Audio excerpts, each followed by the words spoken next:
بسم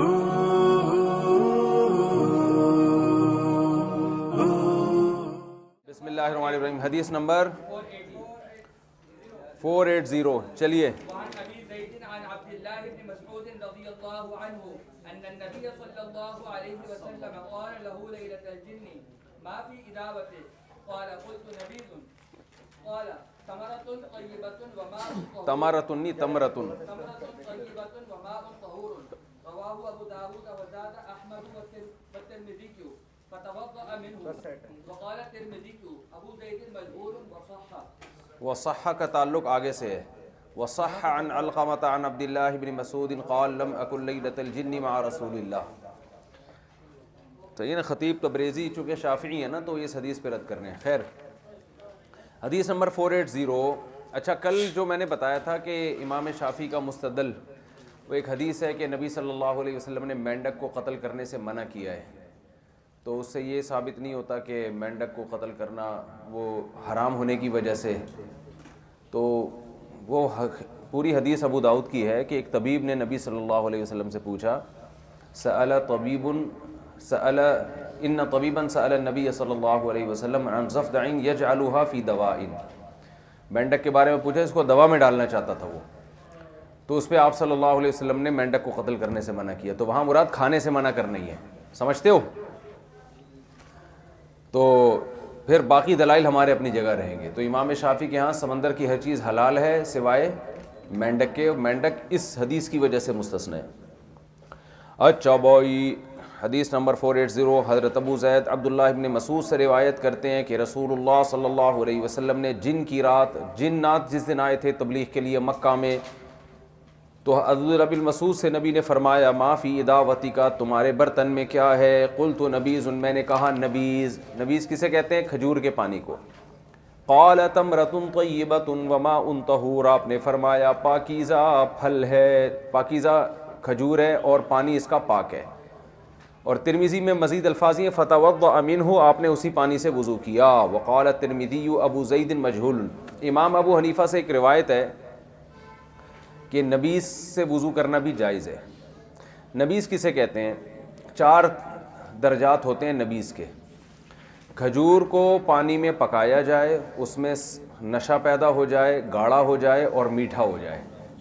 4 صفات جب اس میں پیدا ہوں گی, یعنی مطبوخ, مسکر, حلو, غیر رقیق یعنی غلیظ, تو بالاتفاق اس سے وضو ناجائز ہے. سمجھتے ہو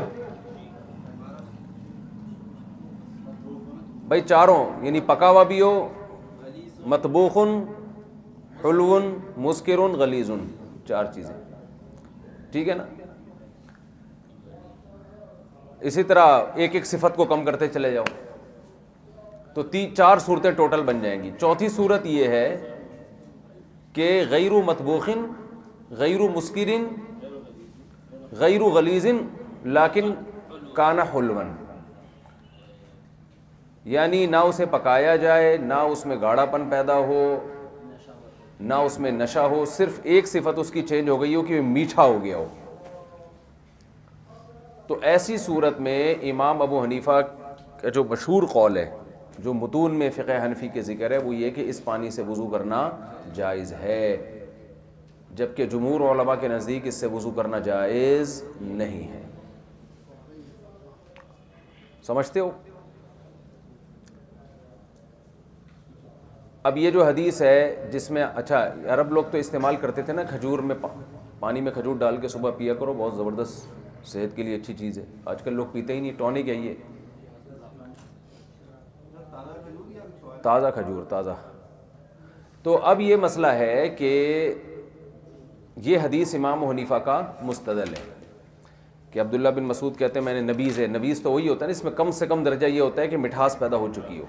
جمہور کی دلیل قرآن مجید کی آیت ہے کہ قرآن نے پانی سے وضو کا حکم دیا, تو ماں سے مائع مطلق مراد ہوتا ہے, اور مطلق سے فرد کامل, جس پر کامل طور پہ پانی کا اطلاق ہو. جب اس میں مٹھاس پیدا ہو گئی تو وہ پانی نہیں ہے بلکہ اس کا تو نام ہی چینج ہو گیا, وہ تو نبیذ ہے, وہ تو شربت ہے.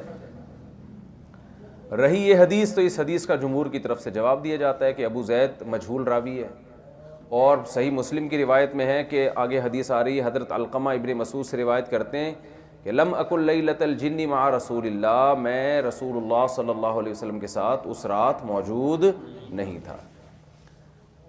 اور امام حنیفہ سے ایک دوسری روایت بھی ہے، اس سے رجوع بھی ثابت ہے کہ انہوں نے نبیذ تمر سے وضو سے رجوع بھی کیا اس سے۔ تو اس لیے حنفیہ کا خود اس میں اختلاف ہوا ہے۔ جو حنفیہ میں بڑے بڑے محققین ہیں، ابن نجیم ہیں، فتاوی قاضی خان ہے، ان لوگوں نے اسی روایت کو، امام طحاوی ہیں، انہوں نے اسی کو ترجیح دی ہے کہ نبیذ سے وضو جائز نہیں ہے۔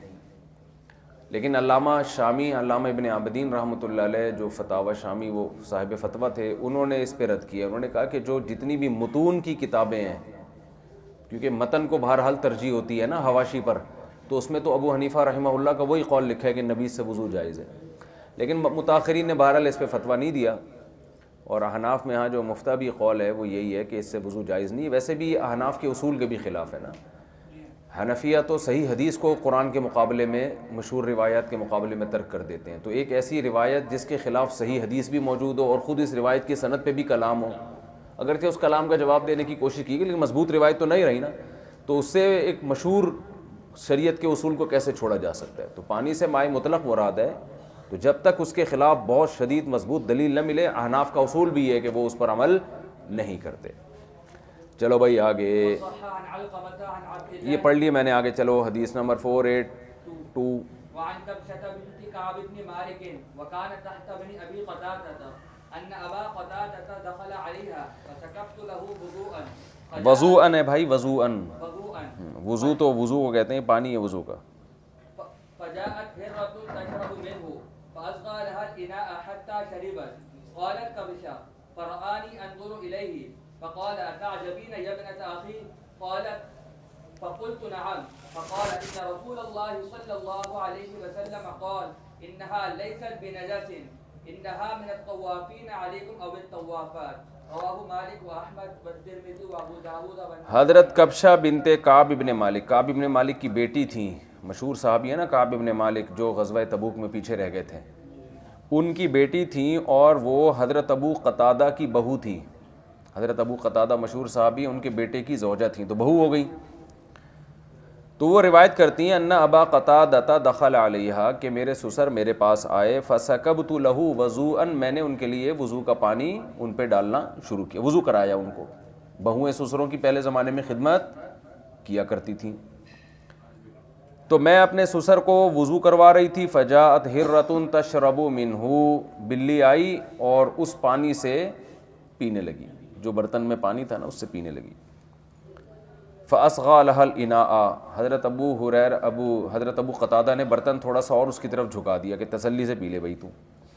قالت کبشۃ فرآنی انظر الیہ، حضرت کبشہ فرماتی ہیں کہ ابو قتادہ نے مجھے دیکھا کہ میں تعجب سے ان کی طرف دیکھ رہی ہوں کہ بھئی یہ کیا کر رہے ہیں، بلی تو درندہ ہے، آپ اس کو پانی پلا رہے ہیں اور اسی سے وضو کر رہے ہیں۔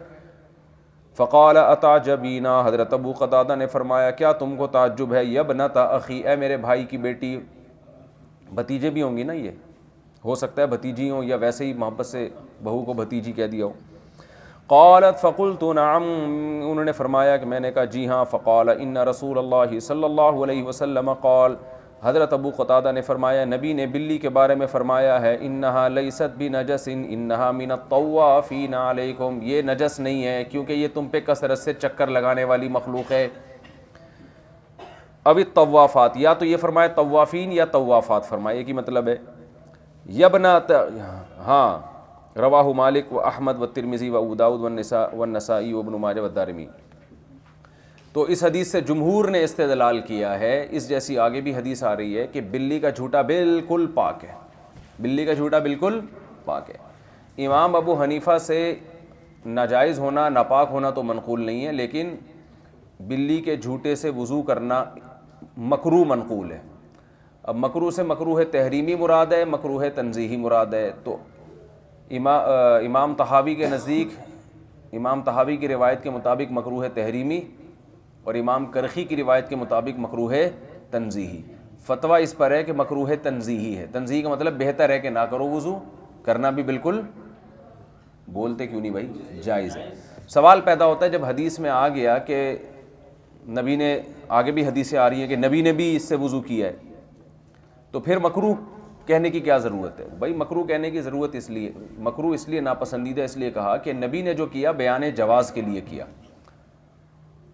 بیان جواز کے لیے، لیکن ہے یہ سباع میں سے۔ اور محمد ابن سیرین حضرت ابو ہریرہ رضی اللہ تعالی عنہ سے نقل کرتے ہیں کہ رسول اللہ صلی اللہ علیہ وسلم نے فرمایا طہور الاناء اذا ولغ فیہ الحر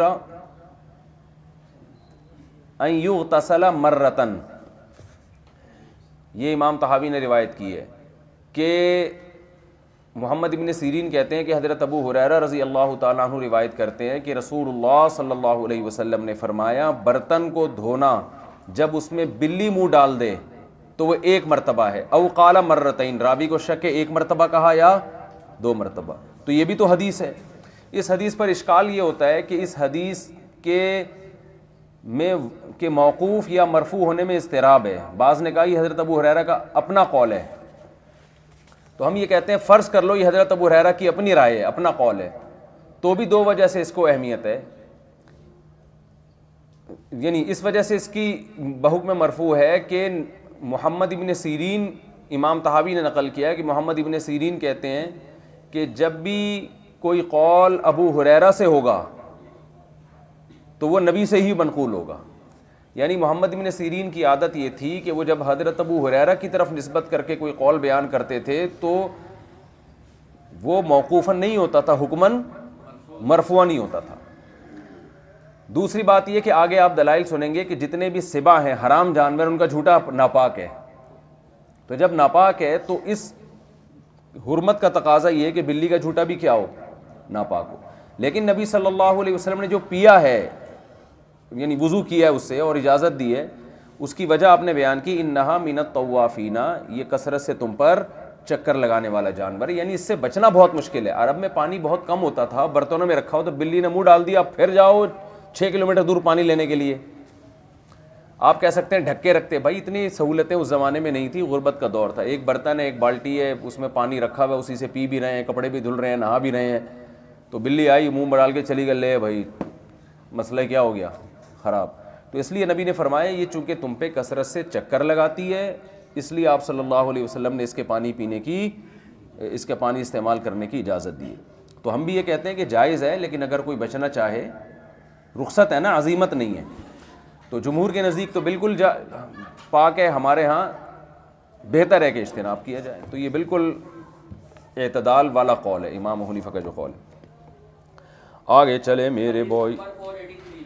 وعن داود بن صالح بن دينار عن أمه رضي الله عنها أن مولاتها أرسلتها بهريسة إلى ہریسہ حلوہ۔ داؤد بن صالح بن دینار اپنی والدہ سے نقل کرتے ہیں کہ ان کی والدہ کے مولا نے، یعنی یہ غلام تھیں تو باندھی تھیں، تو ان کے مولا یعنی ان کے آقا نے ان کو بھیجا حضرت عائشہ کے پاس کچھ ہدیہ دے کے، کوئی کھانے پینے کی چیز، ہریسہ۔ قالت فوجدتها تصلی، فرماتی ہیں انہوں نے دیکھا کہ وہ نماز پڑھ رہی ہیں حضرت عائشہ، فاشارت الی ان ضعیھا، اشارہ کیا اس کو یہیں رکھ دو، نماز میں اشارہ کیا۔ فجاءت ہرۃ، بلی آئی، فاکلت منہا، سائڈوں سے تھوڑا سا کھا لیا اس نے۔ فلما انصرفت عائشۃ من صلاتها، جب حضرت عائشہ نماز سے فارغ ہوئیں، اکلت من حیث اکلت الہرہ، جہاں سے بلی نے کھایا تھا وہیں سے کھانا شروع کر دیا۔ فقالت ان رسول اللہ صلی اللہ علیہ وسلم قال، اور فرمانے لگیں کہ نبی صلی اللہ علیہ وسلم نے فرمایا ہے، انہا لیست بنجس، یہ ناپاک نہیں ہے، انہا من الطوافین علیکم۔ دیکھو اس سے پتہ چلتا ہے کہ حکماً ناپاک نہیں ہے، کیونکہ آگے جو علت بیان کی جا رہی ہے، اگر یہ حقیقتاً بھی ناپاک نہ ہوتی نا، بلی کا جھوٹا ناپاک، تو نبی یوں نہیں فرماتے کہ یہ ناپاک نہیں ہے اس لیے کہ یہ اس کا گوشت حلال ہے یا اس کا گوشت پاک ہے، بلکہ آپ نے فرمایا انہا من الطوافین، یہ بہت زیادہ چکر لگانے والا جانور ہے، تو دفع حرج کی وجہ سے ناپاک نہیں ہے۔ بات آئی سمجھ میں؟ یعنی اصلاً ناپاک ہے لیکن دفع حرج کی وجہ سے اس کی اجازت دی جا رہی ہے۔ انہا من الطوافین علیکم وانی رأیت رسول اللہ صلی اللہ علیہ وسلم یتوضأ بفضلها، اور میں نے نبی کو دیکھا ہے کہ اس کے جھوٹے سے آپ نے وضو کیا ہے۔ یہی حکم پرندوں کا بھی ہے، جتنے بھی پرندے چاہے وہ سبا درندے ہی کیوں نہ ہوں، چیل، کوے، یہ سارے گندے ہوتے ہیں لیکن ان کا جھوٹا بھی پاک ہے۔ وجہ اس کی ہے کہ ہوائی فائرنگ کرتے ہیں، یہ اوپر سے حملے کرتے ہیں، ان سے بچنا مشکل ہے، اور اس زمانے کی خاص طور پر اس زمانے میں تو بہت مشکل تھا بچنا. ٹینک ہے، اس کے اندر کوے آ رہے ہوتے ہیں صبح شام، انجوائے کر رہے ہوتے ہیں، پیتے گڑ گڑ گڑ کر کے، طبیعت سے اسٹرا لگا کے پانی پیتے ہیں، تو بچنا ممکن نہیں ہے نا. چلو میرے بھائی. حدیث نمبر 484 وعن جابر رضی اللہ. ہاں نماز میں اشارہ ضرورت کے وقت کر سکتے ہیں. ضرورت ہو، کوئی جلدی ہو کسی کو، مجبوری میں نہیں، منہ سے نہیں بول سکتے. ہاں نماز میں کال کاٹتے ہیں نا، یہ بھی تو اشارہ ہی ہو گیا نا. ابھی نہیں کرتے نہیں، یہ غلط ہے، دیکھنا نہیں ہے اس کو، بس کاٹو کال. نمازی کو کوئی بات اشاروں سے، وہ مجبوری میں کچھ کر سکتے ہیں، ایسے خام خامے نہیں. اور بھائی خیریت، ابھی ٹھیک بیٹھو ذرا، میں آ رہا ہوں ابھی. چلو آگے. کیا؟ ہاں وہ بھی مجبوری میں. بھائی ایک آدمی نماز پڑھ رہا ہے، اس کی ٹرین نکل رہی ہے، اس کو آ کے آپ بتا دو بھائی جان ہارن بج چکا ہے، جلدی سے سلام بھیج لو، یہ بتا دو. صحیح ہے، بس اتنا زبان سے بھی بول سکتا ہے نا. نہیں یہ نہیں بول سکتا، خارج صلاۃ نماز کا لقمہ دے گا تو نماز ٹوٹ جائے. عربی اردو پشتو کسی میں بھی دے گا لقمہ، نہیں. چلو. رضی اللہ عنہ قال قیل رسول اللہ صلی اللہ علیہ وسلم انتوقع بما افضلت الحمر قال نعم وبما افضلت السباع كلها. حضرت جابر بن عبداللہ رضی اللہ عنہ سے روایت ہے کہ نبی صلی اللہ علیہ وسلم سے پوچھا گیا، کیا گدھا جو پانی چھوڑ دے ہم اس سے وضو کر سکتے ہیں؟ یعنی گدھے نے کہیں پانی پیا ہو تو کیا ہم اس سے وضو کر سکتے ہیں؟ فرمایا ہاں. وبما افضلت السباع كلها، اسی طرح فرمایا کہ جتنے بھی درندے کہیں سے پانی پینے تو وہاں سے بھی پی سکتے ہو. سمجھتے ہو؟ اس میں بھی مذہب کیا ہے کہ تینوں ائمہ کے نزدیک جتنے بھی زمین پہ چلنے والے درندے ہیں سب کا جھوٹا پاک ہے، کتا اور خنزیر کے علاوہ، کتا اور خنزیر کے علاوہ تینوں اماموں کے نزدیک، اب امام شافعی، امام احمد اور امام مالک کے نزدیک، حتیٰ کہ امام مالک کے نزدیک کتے کا جھوٹا بھی پاک ہے، لیکن اس کو دھونے کا حکم کہتے ہیں امر تعبدی ہے. یعنی کتا برتن میں منہ مارے تو حدیث میں آتا ہے دھو اس کو، تو امام مالک کہتے ہیں یہ ناپاک ہونے کی وجہ سے نہیں، بلکہ اس کی وجہ ہمیں معلوم نہیں ہے، بس یہ اللہ اس کے رسول نے حکم دیا. کوئی بھی وجہ ہو سکتی ہے، ناپاک ہونا وجہ نہیں ہے اس کی. سمجھتے ہو؟ لیکن جمہور اس کے خلاف ہیں کہ بھئی اصل جب دھونے کا حکم تو صرف طہارت ہی کی وجہ سے ہوتا ہے نا. تو باقی جو خنزیر کا جھوٹا بالاتفاق ناپاک ہے، باقی تمام جانوروں کا جھوٹا تینوں ائمہ کے نزدیک پاک ہے. اور ان کی دلیل یہی حدیث ہے کہ آپ صلی اللہ علیہ وسلم نے گدھے کے جھوٹے کا بھی پینے کی اجازت دی اور درندوں کے جھوٹے کی بھی اجازت دی. اس کا جواب یہ کہ بھائی یہ حدیث مائے کثیر پر محمول ہے، کیونکہ آگے آ رہی ہے حدیث. ابو سعید خدری رضی اللہ تعالی عنہ سے روایت ہے، حدیث نمبر 488. یعنی احناف کے ہاں تمام درندوں کے جھوٹے کیا ہیں؟ ناپاک ہے، سوائے بلی مستثنی ہے کیونکہ کثرت سے چکر لگاتی ہے. اسی طرح چوہا بھی مستثنی ہے، ہاں چوہا بھی مستثنی ہے، یہ اس حدیث کی بیس پر جو بلی والی ہے، کیونکہ وہ علت جو بلی میں پائی جاتی ہے وہ چوہے بھی آ رہے ہوتے ہیں، منہ لگا کے نکل لیا پتلی گلی سے. مرغی نے اگر اچھا یاد رکھو یہ جو جانور مستثنی ہے نا، یہ اس صورت میں مستثنی ہے کہ انہیں نے گندگی کھائے ہوئے بہت ٹائم گزر گیا ان کو. بلی اگر ابھی کچھ کھا کر آ رہی ہے، کوئی مردار کھا رہی ہے، چوہا کھا رہی ہے اور جاتے ہی منہ ڈالو، پھر وہ حرام ہو جائے گا، وہ پانی ناپاک ہو جائے گا. چوہے کا تو ٹائم 1 منٹ سے زیادہ نہیں ہوگا، اس نے گندا کھایا، بس کسی نے اپنی آنکھوں سے دیکھا ہے کہ وہ گند کھا کے آ رہا ہے تو پھر تو ٹھیک ہے، ورنہ پاک. کون دیکھا گند کھاتے؟ ابے تو بس آیا تو بس یہی ہے کہ پھر نہیں کھایا. ہاں بعض دفعہ گند کھائے ہوا تو اس کے اثرات بھی پانی میں ظاہر ہو جاتے ہیں نا. اول تو صبح ضرورت کیا ہے چوہے کا جھوٹا پینے کی؟ اس زمانے میں تو پانی بھی نہیں تھا، اس زمانے میں مسائل تھے، تو احتیاط تو بہتر ہی ہے نا، مکروہ تو ہے بہرحال. آج کل تو پانی بہت زیادہ ہے تو ضرورت ہی نہیں ہے، ہر کمرے میں ہر گھر میں.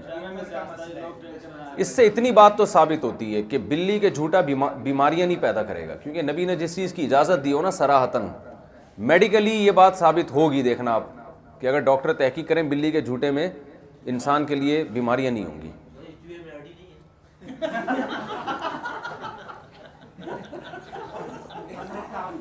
امر تعبدی ہے یہ.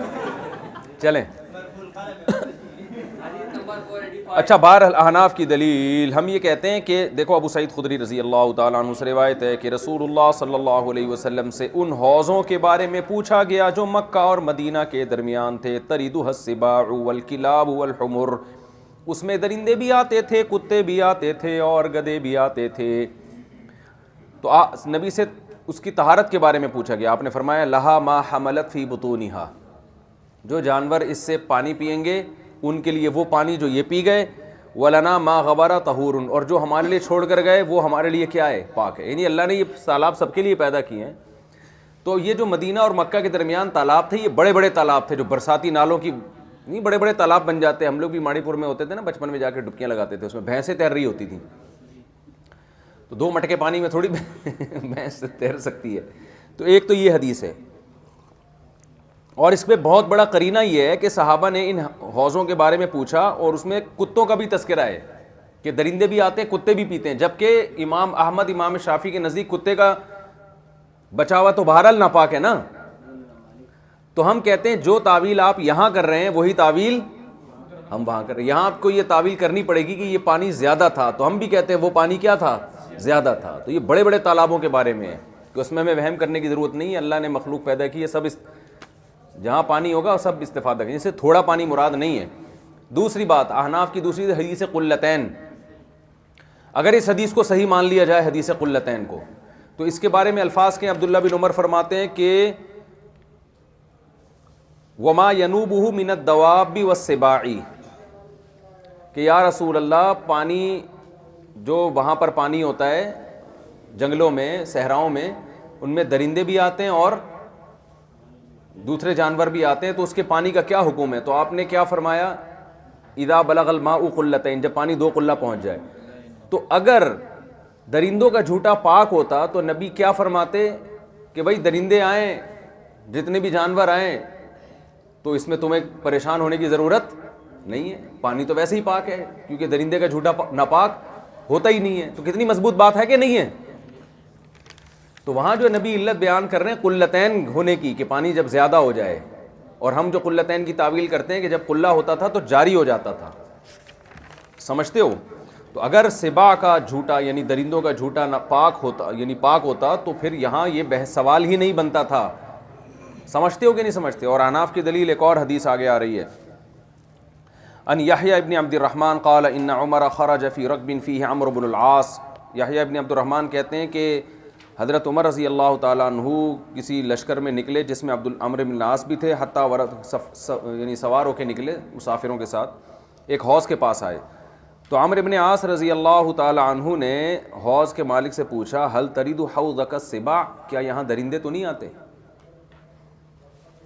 کیونکہ وضو کرنا تھا نا, تو پوچھ رہے ہیں کہ درندے ورندے تو نہیں یہاں پانی پیتے. تو حضرت عمر بن خطاب نے فرمایا یا صاحب الحوض لا تخبرنا, اے حوض والے ہمیں نہیں بتانا کہ درندے آتے ہیں کہ نہیں آتے. کیوں؟ فإنا نرد علی السباع وترد علینا, بھائی ہم درندوں کے پاس آتے ہیں اور درندے ہمارے پاس آتے ہیں. مطلب آنا جانا یہ تو ایسی نارمل چیز ہے. مطلب اگر اس درندوں کا جھوٹا پاک ہوتا تو حضرت عمر بن خطاب فرماتے کہ پوچھ لو سوال, درندے آئیں نہ آئیں اس سے ہمیں کوئی فرق نہیں پڑتا. تو یہاں بتایا جا رہا ہے کہ بھائی یہ چیز ایسی چیز ہے کہ اس کی انویسٹیگیشن کرو گے تو پھنسو گے, کیونکہ ہر تالاب میں درندے آتے ہیں. جب تک ہم نے اپنی آنکھوں سے نہیں دیکھا ہم اس کو کیا سمجھیں گے, پاک. دوسری روایت میں آتا ہے کہ حضرت عمر بن خطاب نے فرمایا ابہموا ما ابہم اللہ, جس چیز کو اللہ نے چھپا دیا اس کو کیا کرو, چھپاؤ.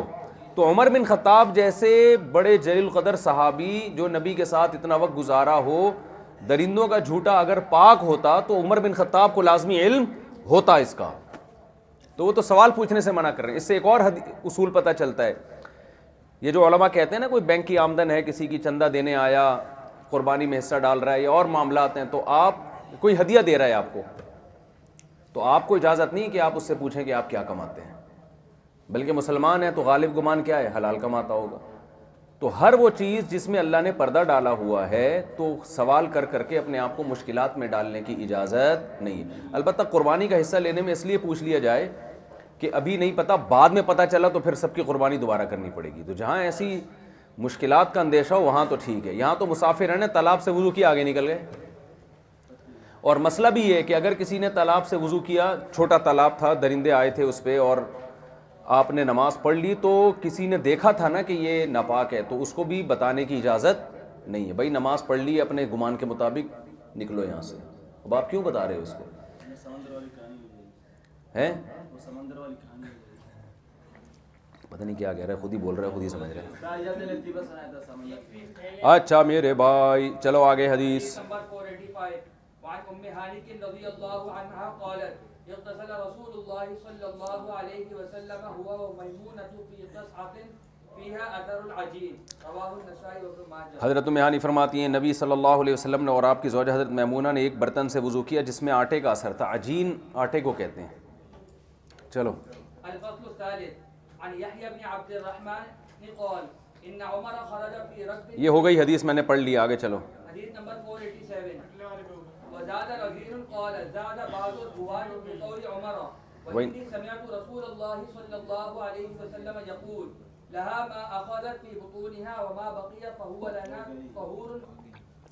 یہ بھی ہو گئی ہے, چلیں. نمبر 488 وعن ابی سعید الخدری. یہ بھی ہو چکی ہے, آگے حدیث نمبر 489. حدیث 489 وعن عمر بن الخطاب. اچھا اس میں گدھے کا جھوٹے کا تذکرہ بھی آیا ہے نا. گدھا وہ جو حدیث ہے, حدیث نمبر 484, حضرت جابر رضی اللہ تعالیٰ عنہ سے روایت ہے, نبی صلی اللہ علیہ وسلم نے فرمایا کہ نبی سے پوچھا گیا کہ کیا گدھا کا جھوٹا ہم پی سکتے ہیں, تو آپ نے کیا فرمایا؟ ہاں.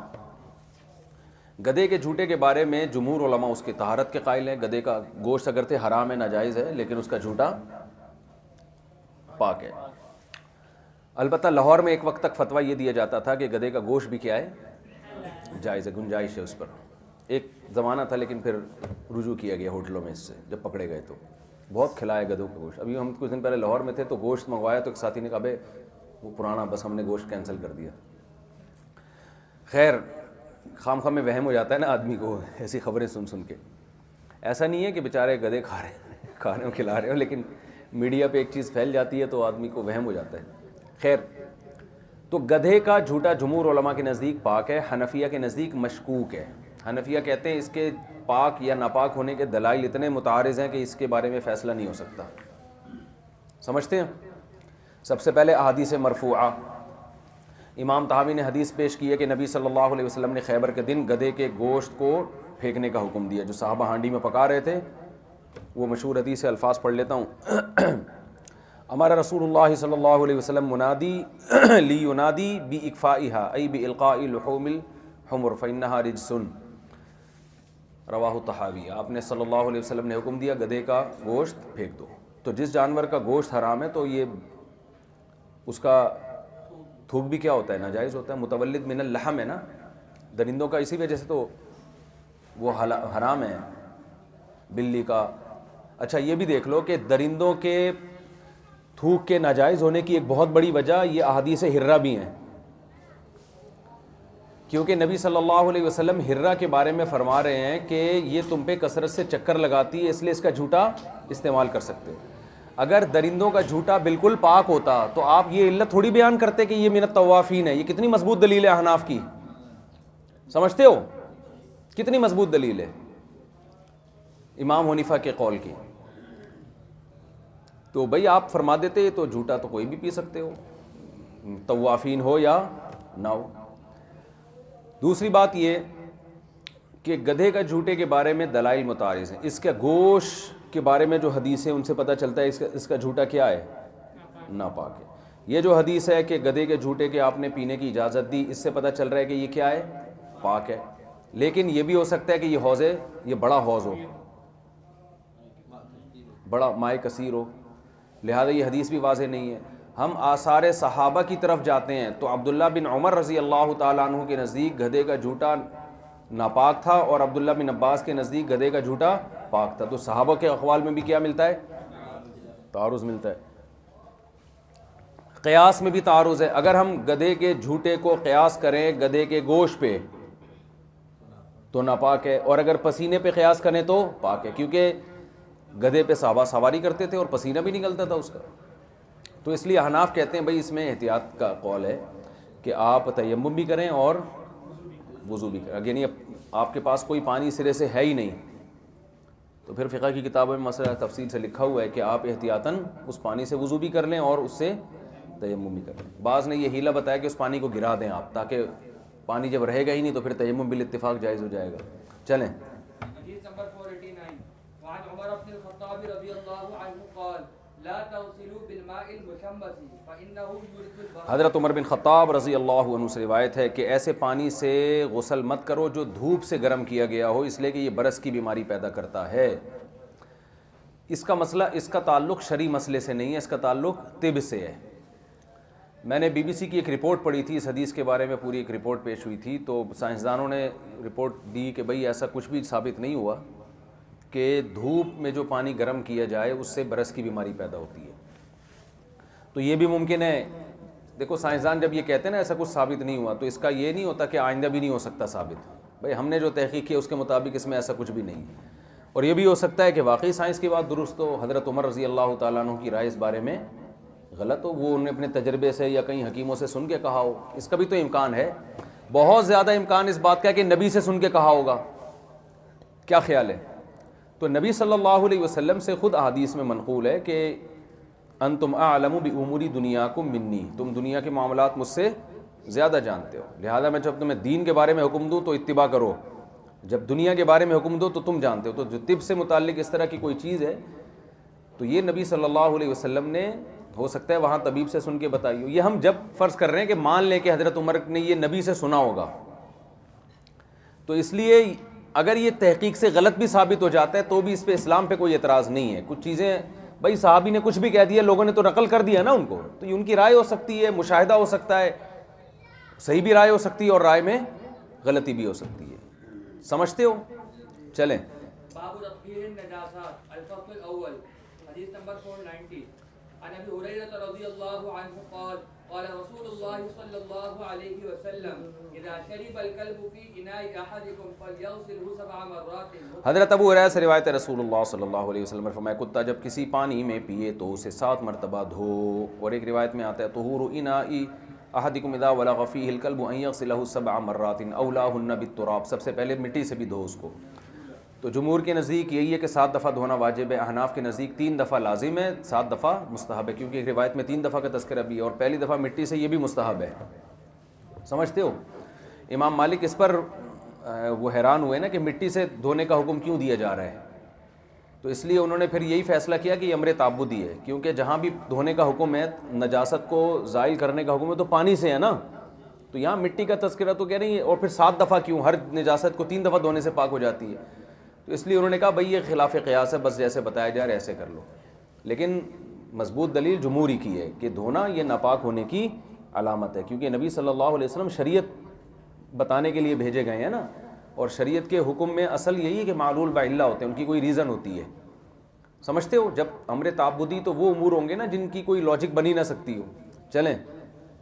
مٹی اس لیے کہ آج بھی یہ تحقیق سے ثابت ہے کہ مٹی سے جو اس کے جراثیم مرتے ہیں کسی اور چیز سے نہیں مرتے. مٹی بڑی خاندانی چیز ہے. چلو کھایا کرو روزانہ 2 چمچے. حدیث نمبر 491 وعن رضی اللہ عنہ قال قام اعرابی فبال بالمسجد فتناوله الناس فقال لهم النبي صلى الله عليه وسلم دعوه وهلقوا على بوله سجلا من ماء او ذنوبا من ماء او قال ذنوبا من اللہ کے بندے کئی دفعہ بتایا یہ او قال ذنوبا من ماء وانما بعثتم ميسرين ولم تبعثوا معسرين رواه البخاری.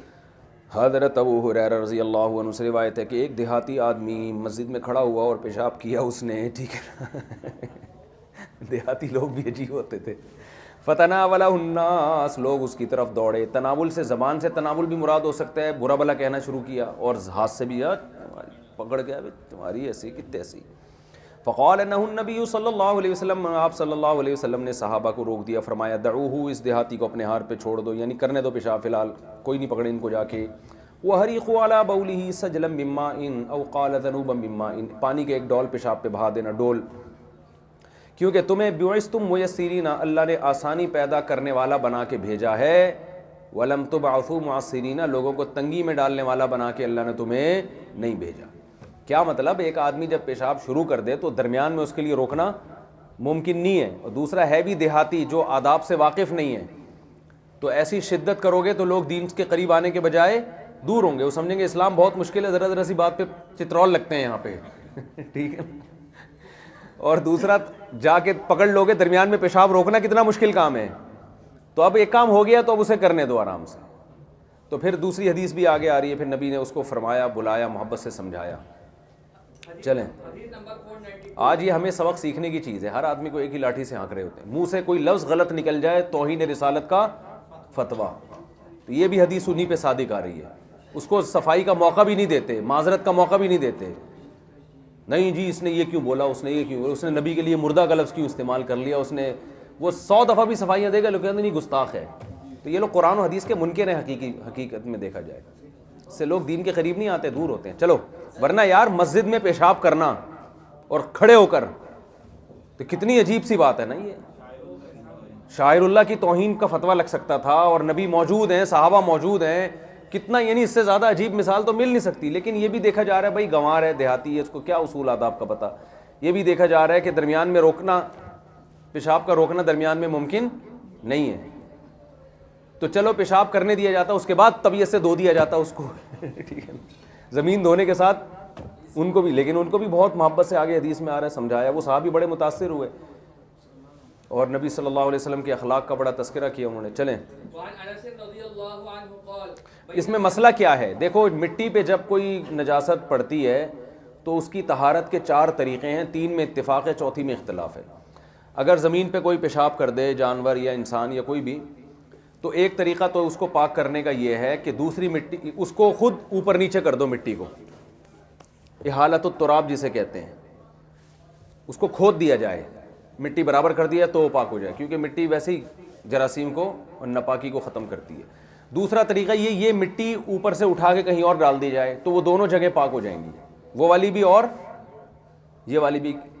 تیسرا طریقہ یہ باہر سے مٹی لا کے اس کے اوپر ڈال دی جائے تو بھی. یہ تینوں طریقے بالاتفاق مٹی کو پاک کرتے ہیں. چوتھا طریقے میں اختلاف ہے. چوتھا یہ ہے کہ کچھ بھی نہ کیا جائے اور وہ نجاست کے اثرات پڑے دھوپ لگنے سے یا مٹی اس کو جذب کر لے اور اس میں بدبو آنا ختم ہو جائے. تو احناف کے ہاں اس طرح بھی مٹی پاک ہو جاتی ہے.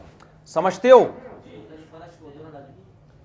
تو نہیں, فرش بھی, سیمنٹ بھی ایسا ہی ہے. جب کسی بچے نے سیمنٹ کے فرش میں پیشاب کیا تو سیمنٹ میں چونا ہوتا ہے, یہ سب جراثیم کو کھانے والی چیزیں ہیں.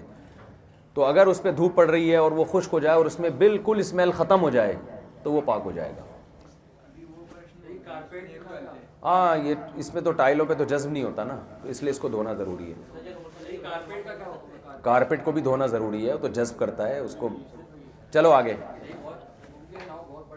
تو پھر کئی بار اس کو پوچھا لگاؤ, اس کے اثرات ختم کرو. خیر ابھی ہم مٹی کی بات کر رہے ہیں, کارپیٹ اور برتنوں کے دھونے کے طریقے نہیں, جو موضوع چل رہا ہے نا اس سے نہیں ہٹو. پورا نہانے کا طریقہ سیکھ رہا ہے ابھی مجھ سے بیٹھ کے. تو کیا بات چل رہی تھی یار؟ ہاں, اور ایک طریقہ کہ دیکھو اب جمہور کہتے ہیں یہ حدیث ہے کہ نبی صلی اللہ علیہ وسلم نے پانی بہایا ہے. تو ایک طریقہ پانی بہانا بھی تھا یا وہ آیا ہی نہیں؟ نہیں, ایک طریقہ ہے یہاں کی مٹی میں اس کو اوپر نیچے کر دیا جائے. دوسرا طریقہ یہ کہ اس پہ دوسری مٹی ڈال دیں.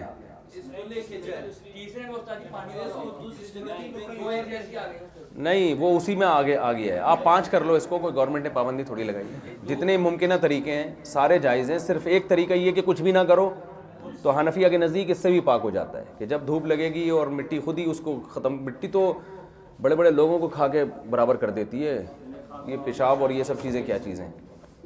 تو جمہور کی دلیل یہ حدیث ہے کہ بھئی نبی نے باقاعدہ پانی کا ڈول بہایا ہے. ہم کہتے ہیں اس لیے بہایا کہ اس وقت تو نجاست کے اثرات تھے نا, مسجد تھی, تو ہم بھی کہتے ہیں پانی کا ڈول بہایا جائے, اس میں اس کو صاف کیا جائے. لیکن اگر نہیں کرتے اور کئی دن اس طرح گزر جاتے ہیں تو پھر وہ پاک ہوتی کہ نہیں ہوتی؟ ہم کہتے ہیں پاک ہو جاتی, کیونکہ ڈول بہانے سے جو مقصد حاصل ہو رہا ہے وہی ٹائم گزرنے سے بھی ہو سر. اور احناف کی دلیل حضرت عائشہ کا قول ہے اور محمد ابن حنفیہ کا قول ہے کہ زکوٰۃ الارض یبسھا, زمین کی طہارت اس کا خشک ہو جانا ہے. یہ 2 حدیثوں کا ترجمہ کر لو تاکہ موضوع ختم ہو جائے. یہ ترجمہ ہو جائے نا بس. نبی نے فرمایا مہما ان کو روکو, لا تزریمو, ان کو مت روکو, مہما تم لوگ رکو, ان کو مت روکو, ان کو اپنے حال پہ چھوڑ دو. تو نبی نے پھر ان کو بلا کے سمجھایا ان هذه المساجد لا تصلح شيئا من هذا البول والقدر. دیکھو یہ مسجدیں اس کی متحمل نہیں ہوتی کہ یہاں گندگی پھینکی جائے یا پیشاب کیا جائے, یہ اللہ کے ذکر کے لیے, نماز اور قرات قرآن کے لیے. تو پھر نبی نے حکم دیا کہ ان پر پانی بہا دیا جائے. سنہ علیہ, انہوں نے پانی بہا دیا. یہ ہو گئی حدیث مکمل. چلیں